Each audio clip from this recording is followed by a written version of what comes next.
Hey everyone, welcome to the July 2021 installment of What I've Been Listening to. Each month I take 20 to 25 completely random albums that I haven't heard before, give them a listen, talk a bit about each album, let you know my thoughts, and score them on a scale from 1 to 10. And this month was a lot of fun. It was kind of all over the place, but I do have some great new discoveries that I'm excited to share with you, and I do also have a couple of hot takes that people may be surprised to hear and disagree with. So this will be a fun episode. So let me show you the list and then we will jump into it.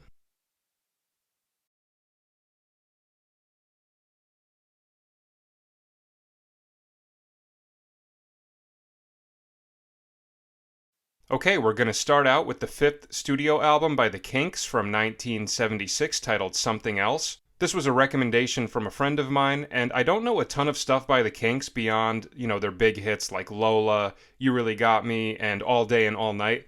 And those are all cool songs, but I was never really intrigued enough by their sound to want to check out any of their albums. So I was very curious what to expect with this one, and I gotta say, I was very pleasantly surprised. This was a very fun and very unique album, much more adventurous musically compared to the couple of hit songs that I had known by them. It has a really great blend of a lot of different styles. We have some psychedelic rock, we have folk rock, we have baroque pop, we have some straight ahead rock, and even some R&B elements as well. And I do hear a lot of similarities to the Beatles, but I think that the stuff that they're doing on here is a lot more experimental and more unorthodox than the Beatles, especially in terms of the wide range of styles being covered throughout the album. Really incredible writing on Ray Davies' part. I really love the instrumentation too. It's got harp, organ, tuba, all of these really cool instruments that add such a nice layer of depth to the music.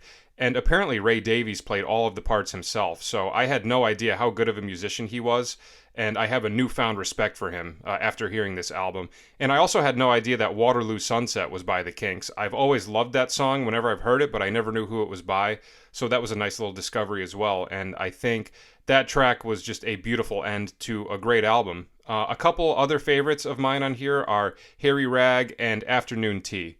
So all in all, I was very pleasantly surprised and really enjoyed this album. Great recommendation. I will give this an 8.5. Okay, next we have the debut solo album by Nico, also from 1967, titled Chelsea Girl.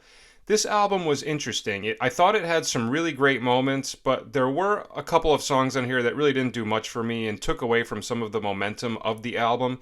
A couple of things that I really liked on here was the instrumentation with the strings and the flute writing, and I think Nico's voice blends really nicely with that instrumentation. And there are some truly beautiful songs on here, like The Fairest of the Seasons, These Days, Winter Song, and the title track, Chelsea Girls. But at the same time, it does have a few tracks that I thought felt kind of monotonous and dragged a bit, and it took away from some of the momentum that would develop throughout the album. I would definitely put the Marble Index above this one, but I still don't think it's a bad album by any means, just a couple of tracks I wasn't crazy about, so I will give this one a 7.5. Next we have the fourth studio album by Fairport Convention from 1969 titled Liege Lief. I've heard some Richard Thompson before and I really liked it, but I've never checked out Fairport Convention, so I was very excited, and this album did not disappoint at all. Absolutely amazing album. It's a combination of traditional British and Celtic folk songs mixed in with some original compositions, and I thought everything on here blended together great. I love what they did with the traditional folk songs. All of their arrangements were really nice and tasteful, and all of the original tracks were great as well. There's a really nice blend of ballads such as Reynardine and Farewell, Farewell, mixed with some longer rocking tracks that have a nice drive to them, like Matty Groves and Tam Lin. And there's a lot of great features for the instrumentalists as well, showcasing their talent, particularly with the instrumental medley, which I really, really enjoyed. Great production as well, and I love Sandy Denny's voice. A couple of favorites on here for me are The Deserter, Tam Lin, and The Lark in the Morning medley. Such a badass, hard-hitting instrumental track. So yeah, great album. I'm glad I checked this one out, and I will definitely be listening to more of their stuff. So I will give this one a 9. Alright, next we have a compilation double album by Aphex Twin from 2003, titled 26 Mixes for Cash. These are remixes of a bunch of different tracks from a wide variety of different artists, as well as 4 original tracks, 2 of them being newer versions of songs that had already previously been released. And I gotta say, I really enjoyed this album. From beginning to end, there was so much great, interesting stuff going on throughout. I heard a lot of different sides of Richard James that I felt like hadn't been explored as much in previous works, and there were even some moments on here that reminded me almost of like Flying Lotus, which was really interesting, with tracks like Let My Fish Loose. But at the same time, it had a lot of really beautiful, spacey, vibey tracks that gave me feelings reminiscent of selected ambient works 85 to 92, as well as tracks that gave me some feelings reminiscent of mid-90s Aphex Twin on albums like I Care Because You Do and Richard D. James' album, which are both albums that I love. So that was very nice to hear. And Disc 2 was my favorite part of this album. I liked Disc 1 a lot, but I think Disc 2 was really exceptional. A few favorites for me on here are Change Mix Number 2, Deep in Velvet, Falling Free, and Spotlight. But very good album and a lot of great songs to vibe out to. So great recommendation. Really enjoyed this one. I will give this an 8.5. Alright, now we have Kate Bush's second studio album from 1978 titled Lionheart. I've been on a Kate Bush kick lately, and the 2 albums that I've reviewed so far, The Kick Inside and Hounds of Love, both got very good scores. So I had high hopes for this one, but I gotta say I was really disappointed with this album. I think this was a big downgrade from her first album. It was released the same year as her debut album, The Kick Inside. And I think the first album was so strong, and I really don't think any of the songs on here can stand up to the work of her debut album. I found most of this album boring and underwhelming, and I think the music and the songs from The Kick Inside and Hounds of Love are much more interesting, as well as being a lot more catchy and memorable. I do think the second half of this album is slightly better, and the only 2 songs that I really like on this album are both on side 2, and those tracks are Full House and Kashka from Baghdad. Full House has some really fascinating piano work. I really appreciate that. But unfortunately, I just don't think this album matches up to the other 2 that I've reviewed. But I definitely still plan on checking out more of her stuff. But unfortunately, I'm going to have to give this one a 5.5. Next, we have the 5th studio album by Sonic Youth from 1988 titled Daydream Nation. Full disclosure, I've never heard anything by Sonic Youth, and I'm sure that's going to surprise some people, but I've heard about them my whole life, and this album always seemed to pop up as one of their best works, so I was really excited to check it out, and this album really amazed me. Absolutely fascinating songwriting, not what I was expecting at all, much more experimental. Right from the beginning of the album, it had my complete attention, and I was just on the edge of my seat wondering where the music was going to go. I really loved the way the album opens with Teenage Riot. Perfect way to bring everything in. And then from that point on, it was just one awesome and unique song after another. So many great elements to the music. There are times where it goes really hard. There's some more straight-ahead rock moments, and then there are a lot of really spacey, trippy moments, as well as a lot of soft, beautiful, euphoric moments. Some really awesome and bizarre guitar work on here too, with a lot of tension and a lot of chords that have a lot of dissonance within them on tracks like Silver Rocket, Cross the Breeze, and Candle. And as a guitar player, that was one of my favorite elements of this album. Just amazing and very unique guitar writing. Another thing I really loved was the placement of the track Providence. I thought that was such a cool psychedelic sort of breather interlude track to set up the last leg of the album. And I also really loved the vocalist. His voice is amazing, and the versatility throughout the album is just great. So this album was absolutely amazing. My 3 favorite tracks on here are Cross the Breeze, Kissability, and Candle. I'm going to give this one a 9.5. Okay, next we have the soundtrack to the 2017 film Phantom Thread, written by Johnny Greenwood, the guitarist from Radiohead. And I actually had no idea that he did film scores, but I had been listening to a lot of John Bryan, and then one of Johnny Greenwood's songs came up as a recommended related artist, and the song was absolutely beautiful, and it was from this soundtrack. So I had to check this out, and I thought this album was great. I'm really impressed by the writing ability of Johnny Greenwood. Like I said, I had no idea that he, delved into this world of writing, and he did a great job with it. Beautiful compositions, and it's sort of centered around music of the 1950s stylistically. There's a 60-piece orchestra performing the music, so there's a lot of really colorful different instrument combinations that I love. And my favorite tracks on here tend to be the ones that are centered more around the piano and the strings, particularly with The Tailor of Fitzrovia. I think I said that right. And Endless Superstition and House of Woodcock. House of Woodcock was the track that I had initially heard that made me want to check this album out, and that's my favorite one on here by far. So beautiful. And definitely gives me feelings of like an impressionist classical piece such as Debussy or Ravel, very much within that vein. And I also really love the solo piano track I'll Follow Tomorrow. That one gives me some feelings of Bill Evans or Herbie Hancock with all those really interesting chords going up and down the diminished scale. So I thought this was a very good soundtrack. I will give this one an 8. Alright, now we have Scott Walker's third studio album from 1969 titled Scott 3. Last month we reviewed The Drift, and I loved that, gave it a 10. But I'm not familiar with a lot of Scott Walker's older work. I haven't heard very many albums, actually, to be honest. So I checked this one out, and similar to The Drift, I was completely blown away with this. The more I listened to this album, the more I fell in love with it. And it has some of the most beautiful musical moments that I've heard in a long time, as well as having some of those elements that we heard in The Drift, that really dark, eerie side to Scott Walker. Definitely not as much on this album, but there are parts where we still do hear that, such as the opening track, It's Raining Today. You have this beautiful kind of mellow vocal part, but then, you know, against that you have that really dissonant, haunting string part that's just going on over the whole song. It just sounds so cool. I'm sure that's not for everybody. You know, I'm sure a lot of people will get turned off by that, but I just think it sounds so badass and is such an epic way to start the album. Really just making a statement, just saying like, you know, I don't care what anybody thinks. I'm just going to do my own thing. And that's what I love so much about Scott Walker's writing. In terms of the beautiful musical moments that I was talking about, I really think that Scott Walker is just a master at writing these really pretty, colorful vocal melodies.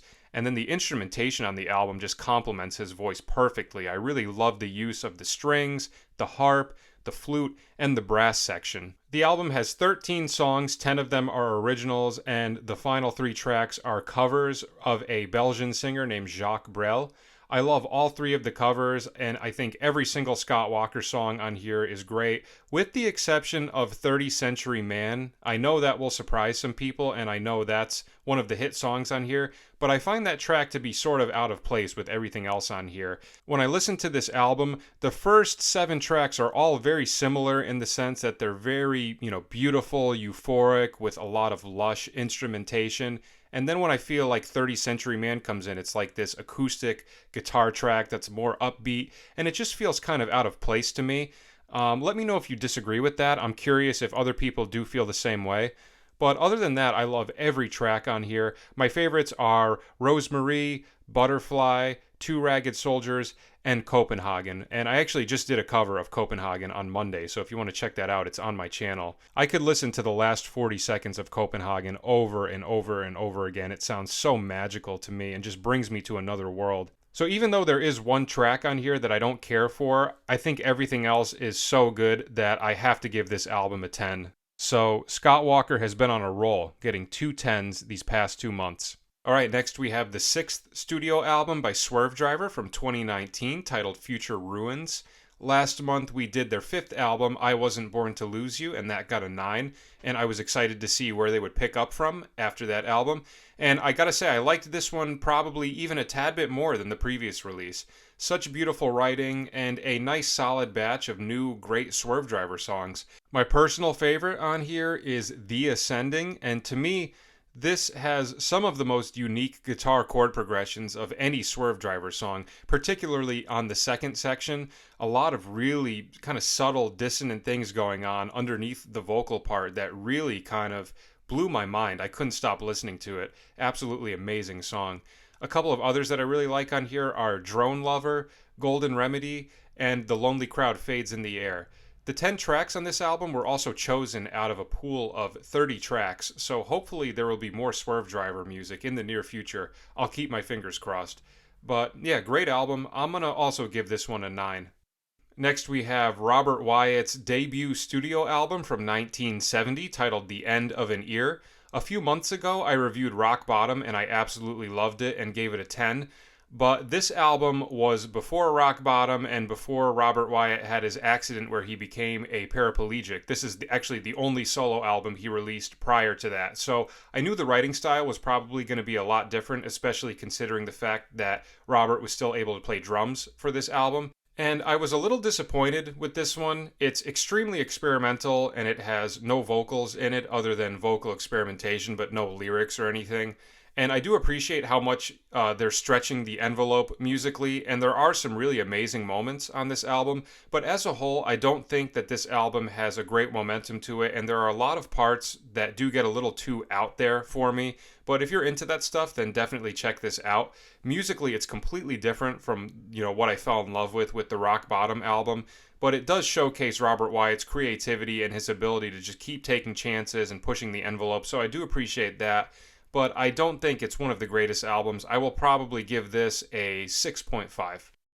Okay, now we have the third studio album from Alanis Morissette from 1995 titled Jagged Little Pill. This is another one that I've been meaning to listen to forever, and I gotta say, this album completely exceeded my expectations and blew my mind. I thought it was going to be good, but I had no idea how good it actually was. Literally every single song on here is amazing. It almost plays through like a greatest hits album. It's got You Oughta Know, Ironic, Hand in My Pocket, and Head Over Feet. And the album has a really great blend of poppy tracks, some more driving, rocking tracks, some beautiful ballads, and a couple of more hard-hitting badass songs, particularly with the track Forgiven. That's my personal favorite on here. Such an awesome, hard-hitting song, great lyrics. And when that chorus comes in, it just hits so hard and feels so satisfying. That's my favorite on here by far. A couple of other favorites are Head Over Feet, Ironic, and Right Through You. So I can't say enough good things about this album. This is going to be the second one of the day to get a 10. Alright, now we have the second studio album from the English rock band Black Midi from 2021 titled Cavalcade. This was another request left by somebody in the comments, and I had never heard of this band, but I gotta say, this was a very unique album, really all over the place musically and stylistically, but it still felt very cohesive the way it was packaged. The opening track gave me hints of a lot of different sounds, ranging from Thank You Scientist, to Death Grips, to Knee Body, and the album continues with a wide array of different sounds, sort of a combination of math rock, fusion, prog rock, and avant-garde packaged in a very tasteful way. Really enjoyable. My two favorites on here were Hogwash and Balderdash and Chandramalacia Patella. Hope I'm saying that right. But yeah, very cool album. Great recommendation. I'm glad I checked this one out. I will give this an 8.5. Okay, next we have the sixth studio album by the group Cocteau Twins from 1990 titled Heaven or Las Vegas. I've been meaning to get around to this one for a while. I've seen it pop up a lot on people's favorite shoegaze album lists. And this was another one, it completely blew my mind. Such pretty music, and a lot different from what I was expecting. It wasn't as shoegazy as I had been anticipating. It does have some shoegaze elements to it, but it's much more within that dream pop realm, with a lot of really great electronics and the beautiful vocals of Elizabeth Fraser. I love the production. The washy, reverb-laden production style complements the vocals so nicely, and the album does a great job of weaving in and out of a lot of different vibes. I really love how it combines the chiller songs with more groovy, dancier songs, and then it has a few songs that are a little bit darker, more mysterious tracks as well, which was a great contrast. And I really love the way the album concludes with the track Frau Frau in Midsummer Fires. The background vocal harmonies on that just gives me chills. It's so beautiful and powerful. A couple of other favorites on here are 50/50 Clown, Cherry Colored Funk, and I Wear Your Ring. So very happy I found this album, and I will definitely be checking out more of them. I will give this a 9.5. Okay, now we have the sixth studio album by Genesis, a double album from 1974 titled The Lamb Lies Down on Broadway, and also the last album of theirs to feature Peter Gabriel. It's a concept album about a Puerto Rican youth in New York City, and it tells a story about his spiritual journey through a variety of weird incidents and a bunch of bizarre interactions with different characters. And I thought this album was very strong, particularly for a double album. I really don't think that the momentum died down really at any point. I love how it opens up with the title track.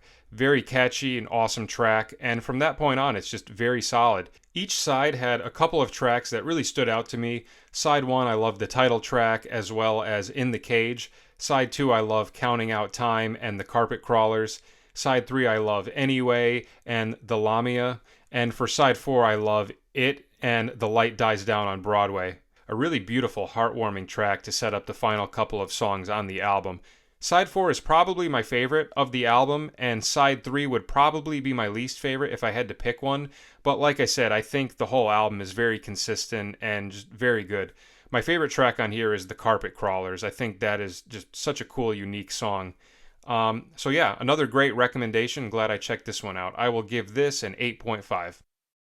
Next, we have Utopia's self-titled 7th studio album from 1982. Kind of bizarre to do a second self-titled album, but it's pretty funny. This album was really weird because the majority of the tracks on here I thought were good, and they have that Utopia sound and have all of the elements that I like about them. But there were a couple of tracks towards the end of the album that I really wasn't crazy about. The two particular that I'm referring to are Hammer in My Heart and Burn 3 Times. Both sounded very corny and generic to me. But at the same time, I think all of the other tracks are good, and there are a couple on here that I find really amazing, like the beautiful ballad I'm Looking at You But I'm Talking to Myself. And a couple of others that I liked are Bad Little Actress and Say Yeah. So this one was, kind of a tough decision, but I think I'm going to give this one a 7. Okay, now we have the 5th and final studio album from the post-rock band Talk Talk from 1991, titled Laughing Stock. Someone had recommended this one as well, and I actually have heard this album, but probably not in at least 10 years. So I don't remember very much, and it warranted a re-listen, and I thought it was fascinating. Really amazing vibe throughout. Very spacey with a lot of different instruments and a lot of songs that really take their time and develop very beautifully. I love the vocalist. His voice is perfect for this sort of musical setting, and there are even little moments where it kind of reminds me of Jeff Buckley. And I really love the communication between the different members of the rhythm section. Lots of really beautiful spacey drum grooves. And my favorite track on here by far is New Grass, and that was the track that I had remembered liking from when I initially heard this album, because as soon as I heard that guitar and piano part, it immediately came back to me. And the combination of that, the guitar and the piano within that song, is just so euphoric, and I really love the drum groove, a very interesting sort of feel to it. And yeah, I really enjoyed this album. It's definitely a vibe all the way through. It's an album that puts you in a very specific mood, so if you're looking to zone out to some really beautiful, rich music that really takes its time and develops nicely, I would recommend this album. So another great recommendation. I will give this one an 8.5. Okay, now we have the 9th studio album by The Temptations from 1969, titled Cloud 9. I've never heard a Temptations album. I know a lot of individual tracks, but this one seemed to pop up a lot as a fan favorite, and I thought it was great. This album is the start of their experimentation with psychedelic soul, so they're getting a little more experimental with their instrumentation, and some of the songs have some psychedelic undertones to them. I wouldn't say that the whole album is like a psychedelic explosion or anything like that. It's a little bit more subtle, but I love the wide variety of instruments used throughout, and the orchestration is amazing, and the production is really great. I really enjoyed the majority of the songs on this album. There are a couple here and there that I'm not completely blown away by, but I wouldn't say that there are any bad songs on here by any means. A couple of my favorites are Why Did She Have to Leave Me, Love Is a Hurtin' Thing, and Hey Girl. So, great album. I will give this an 8.5. Okay, next we have the 2nd studio album by Nate Dogg from 2001, titled Music and Me. Nate Dogg is somebody that I've never checked out, but I know so many rappers that speak very highly of him, and obviously his death affected a lot of people in the music community, so I needed to hear some of his stuff. And it's funny because I always assumed that Nate Dogg was a rapper, but it turns out that at least on this album, he's not doing any rapping at all. He's doing all of the vocal work and singing a lot of hooks and featuring a lot of different rappers from that early 2000s era. So for me, this album had a very nostalgic feel to it, and it brought me right back to middle school, hearing rappers like Exhibit, Ludacris, Dr. Dre, Snoop Dogg, and Fabulous. So I loved it in that regard. And I thought the majority of the songs on here were awesome. The production was great. Nate Dogg has a great voice, and his vocal work was awesome. A lot of great hooks, a lot of really catchy vocal melodies. and the guest features are great as well. A couple of favorite tracks on here for me are Backdoor, I Pledge Allegiance, Another Short Story, and Real Pimp. So really enjoyed this album, and now I know that Nate Dogg isn't a rapper, so which was a shock to find out, but glad I know that now. So I'll give this album an 8.5. Okay, next we have the second studio album by the Jackson 5 from 1970 titled ABC. This is another group that I've never heard an album from, but I know, a ton of the hit songs. And I thought this album was very good. It had some of the classics like The Love You Save and ABC, and it's got some great B-side love songs as well. I really loved the cover of La La Means I Love You. It sounded so nice with their vocal work. And a couple of others that I really enjoyed were One More Chance, I Found That Girl, and 2468. There were a couple of tracks on here that I wasn't crazy about, but I think the majority of them were amazing, and I really loved all of the vocal work, the production, and the instrumentation. I noticed that most of my favorite songs on here were written by The Corporation, which was a group of songwriters and producers assembled by Berry Gordy to create hit records for the Jackson 5. But yeah, great album. I will give this one an 8. Okay, next we have the debut album by the English smooth soul artist Sade from 1984 titled Diamond Life. I've seen this album cover so many times, so I needed to check it out, see what it was all about. And this one is probably going to be my big hot take for this month, but I had a really hard time getting into this album. I listened to it 4 times and I really gave it a chance, but I just found the music to be pretty unexciting, and at least to me it felt like it didn't have a lot of energy or momentum to it. A lot of the songs felt like they dragged on and got kind of monotonous after a while. But I know a ton of people love this album and resonate with it, so maybe stylistically it's just not a kind of music that resonates with me very much, but I really just didn't care for most of the songs on here. If I had to pick a favorite one, I'd probably go with Cherry Pie, but even that song wasn't that exciting to me. So I'm sure people are going to disagree with this one, and if you think I'm missing something with this album, I'm all ears. Please let me know. I wanted to like it, but it just didn't click with me for some reason, so I'm going to give this one a 6. Okay, now we have the 6th studio album by Bonnie Prince Billy from 1999 titled I See a Darkness. I've never heard anything by him, so I was curious what to expect, and this album completely blew me away. It was such an easy listen from beginning to end. Every single song is great, and it has this dark, heartbreaking undertone to the entire album and a very mysterious vibe in a lot of the songs. I really love his voice. It's got a great subtleness to it that fits with the energy of this music really well, and I love the instrumentation. The combinations of the piano and the guitar create some really magical sounds throughout the album. A couple of my favorites on here are Nocturne, I See a Darkness, Another Day Full of Dread, and A Minor Place. A Minor Place is a perfect opener to the album. Not too dark, but definitely establishes the general mood of the album in a way that lures the listener in and then proceeds to sort of get darker and darker as the album continues. So, amazing album. Glad I found this one. I am going to give this a 9.5. Next, we have the third and final studio album by Heat Miser from 1996 titled Mike City Sons. For those of you who aren't aware, Heat Miser was Elliott Smith's first band, with him and Neil Gust as the 2 main songwriters and frontmen, and the albums typically have a handful of songs written by Elliott and a handful of songs written by Neil.